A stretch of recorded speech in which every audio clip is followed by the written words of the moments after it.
சபைகளில் நீ நடந்தால் உனக்கு மாலைகள் விழ வேண்டும்.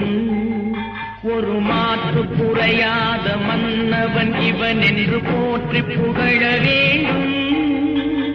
மாபெரும் சபைகளில் நீ நடந்தால் உனக்கு மாலைகள் விழ வேண்டும். ஒரு மாற்று குறையாத மன்னவன் இவன் என்று போற்றி புகழ வேண்டும்.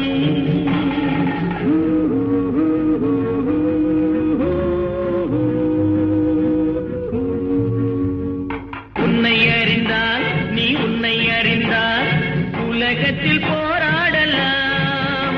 உயர்ந்தாலும் தாழ்ந்தாலும் தலை வணங்காமல் நீ வாழ